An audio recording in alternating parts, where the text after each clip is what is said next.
Okay, third and fourth grade, we are going to be making these beautiful city snow globes.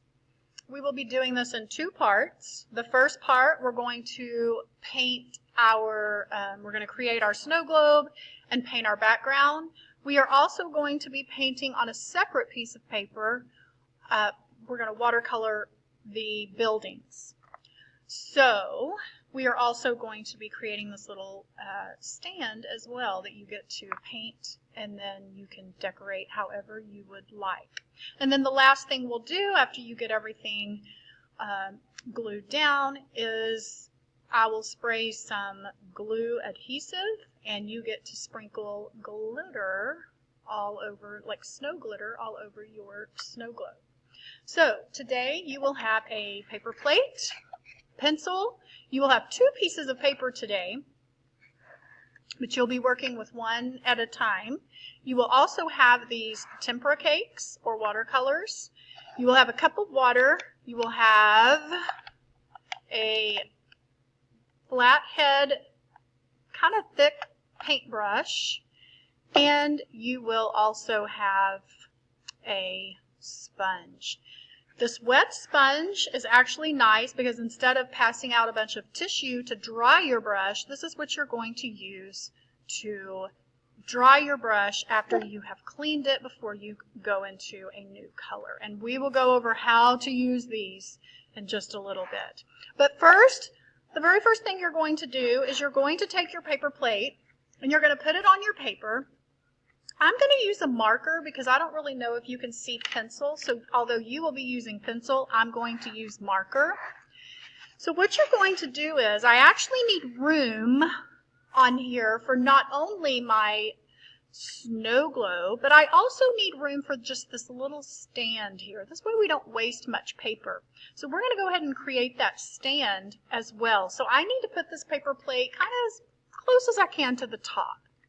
So what you're going to do is you're going to hold your paper plate. Also make sure that the paper plate is down, not up. Okay, it's down, it's flipped over. So I'm going to trace my paper plate, and of course you will be using pencil. So you're going to trace your paper plate. Now, in order to create that look of the stand being like a curve, I'm going to show you a little trick on how to do this, and we're going to use our paper plate so that it'll give us this perfect little stand. You're actually going to drop your paper plate down just a little. You need room. You don't want it right up next to your globe, so you want to drop your paper plate down a little, and you're going to trace just a little curve of your paper plate. Okay, so everybody with me so far? Now I am going to drop down, and this is going to, so I'm going to drop it down just a little bit more, so I don't want it right on that line, and I am going to create a curve. Okay, everybody with me so far? So I have these nice, perfect little curves. And then you're simply going to connect, connect. So this is what we're going to paint today that we will cut out. We'll actually eventually put some patterns, designs, whatever you want to do with this. And this will go at the bottom of the snow globe. So I'm going to pause this because your next step will be to cut it out. Okay, so sorry, I said we were going to cut this out. We are not cutting today. We're not doing any cutting. I'm sorry, we have to watercolor today. We have to wait until it dries, and then we will cut it out next week. So today we're just going to create the background in our snow globe. And you have to remember, now you are creating a sky. So although I'm going to let you use whatever colors you would like, just remember that you are creating a sky. So I really love, since it is a winter scene, I really love cool colors. The cool colors, the blue, the green, and the purple is what I'm going to do today. So this is very important. You are using these. You have to remember, Miss Rucker has over 600 students. So that means everyone has to use the same supplies. So you want to really make sure that you're courteous when you are using this, and you want to use it you want to make sure that you're using this appropriately, because no one wants to come into class and use a color that somebody else mixed in with another color, and it just makes this icky, yucky color. When we start mixing the colors, you're going to create new colors, and we don't want to do that. We want to keep these as pure as we can. That's why we are going to constantly clean our brush. So we're also not going to scrape paint out. I notice a lot of students will sit here and do this and scrape paint out of it. You don't want to do that. You actually want to create a water puddle. And you actually pull from the puddle of water. You're not scraping the paint like peanut butter out of a jar. You are actually just dipping your paintbrush in the center and lifting and letting the paintbrush bristles soak up the water. So in order to use this, it actually needs water to activate. So I already know that I'm going to use blue, green, and purple. So I'm going to go ahead and activate those. So I'm going to dip my brush in water. I want it soaking wet. And I'm going to make a huge puddle, because I'm going to go ahead and start letting that dissolve, because that's what's going to happen, is it's going to start getting really wet. And it's going to start dissolving that pigment or that color into a puddle. And I'm going to do the same thing with my green, because I know I want blue and green. Look at those nice puddles that I've created. That's what I'm looking for, a puddle. You do not want to start scraping paint out of the container. Also, if you do not make this transparent or see-through, your Sharpie is not going to work. So you want to make sure that this is a transparent. That's why we're using watercolor, because it gives us that ability to make something transparent.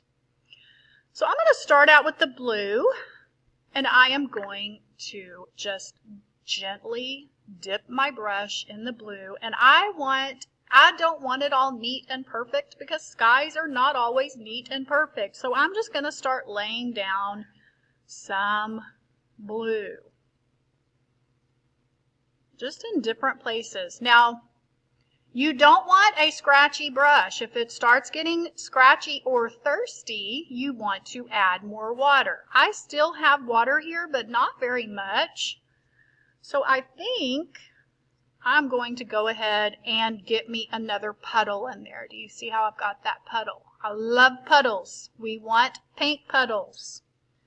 And I'm just going to lay in some blue, just in some different places, because I want to add some different colors in there. Now, am I going to go straight into my green now? No, Miss Rucker, because you're going to create a whole new color. So you don't want to do that. We don't want to create a whole new color. So I have to dip my brush in the water, swish it around, and now I am going to use my sponge to dry my brush. Isn't that awesome? It cleans it really nice. So now I'm going to dip into my green, and I'm just going to go right over that blue, and I'm just going to add a little bit of green. And I really want a lot of purple, so I'm not going to add too much green. I just want a little splash of it. And you can do this however you want. You could do swirls. You could do this however you want. Now, I want to go into purple, but I'm not going to go into purple. My brush is dirty. I don't want to do that. I want to swish and dry it off, get it nice and clean. Now I can go into that really pretty purple pigment that I've created. And I want it really translucent. That means that it's see-through. Opaque is the opposite. Opaque is not see-through, okay? You cannot see through anything opaque.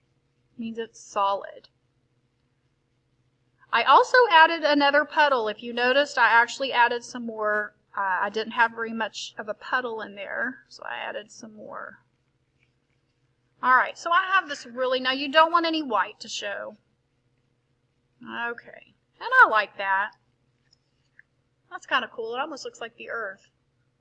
Alright, so now I get to pick any color that I want my stand to be. So I'm going to go ahead and clean my brush. And I want to activate red. So I'm going to go ahead and dip some water in there, and I'm going to wait a minute because it needs to activate. Okay, it needs to dissolve.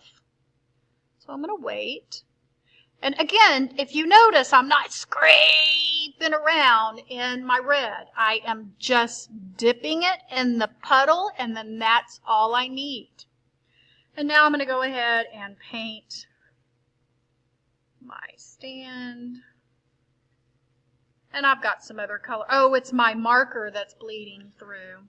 But of course you will have pencils, so this is not going to happen to you. That's my marker. So, but actually that kind of looks cool. Okay, and then I'm going to paint my stand, and then I'm done with that. Okay, then I'm going to go put this on the drying rack.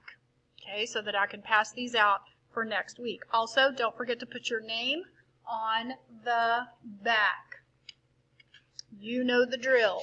Okay, again, don't forget to put your name on the back. What you're going to do is you're going to actually put this paper, you're going to actually turn it, I call this hamburger style. That's hot dog. This is hamburger. I want you to turn it hamburger style so that you can get more buildings. This is going to be the paper for your buildings. So you're simply going to draw some vertical lines with watercolor. So let's see, I've already got my red. So I'm going to take my brush, I've dipped it in the red, and I'm just going to do, and again, you want to make sure there's lots of water. You want it transparent, not opaque, okay, because the Sharpie will not go over this particular paint if it's too thick and if you cannot see through it. All right, so now I'm going to change my brush. So I'm going to change color. So I'm going to dip it. I'm going to dry it off, and I think I want to go into this blue. I'm going to try to use colors that are analogous. That means they're next to each other on the color wheel. In case they mix, they blend well. Okay, I'm not going to get a yucky brown. All right, so I'm going to go in a different color. So again, I'm dipping, I'm cleaning my brush, I'm drying it off. I'm going to go into this purple. And you're just going to do some little thick lines just like this. We don't have time. We don't have a whole lot of time, so you want to make sure you kind of do this quickly.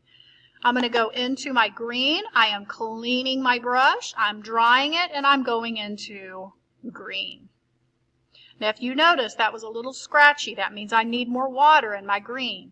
So I'm going to go ahead, and I'm going to just make me a little puddle there because I need to dip from that puddle of water. So see how I'm making this transparent? That's what you need, is a transparent. It almost looks fuzzy or blurry. All right, I need to go. I'm going to use, let's see. I'm going to use some, I haven't done orange yet. I'm going to do orange, and even though it is not analogous, that's okay. You can do this however you want. All right, I'm going to clean my brush, dry it off. I think I'm going to go into that purple again. Again, look at that. That's scratchy. What does that tell me? I need to make a new puddle. Okay. Clean it. I think I'm going to go into red. And again, I want you to look at that. I just soaked up all my water. Oh no, Miss Rucker, what do I need to do? I need to make a new puddle. I'm going to go ahead and add some in that. I'm going to clean my brush, dry it off, and I think I need a puddle in my blue. I'm not going to scrape in there. There was no puddle, so I'm not going to put my paintbrush in there. I'm going to wait until I have a puddle. And then I'm just going to lift from that puddle. And this is all we're doing today. Next week, we're going to be drawing our buildings. It will be a step-by-step, and it will be easy. So don't worry about that. It's going to be a step-by-step. This is all we're doing today. So you will have your globe, your stand, and your buildings painted today. Next week we will be using Sharpie, and we're going to be pasting our buildings on and our stand, and we are also going to be doing our snow. Okay, let's get started.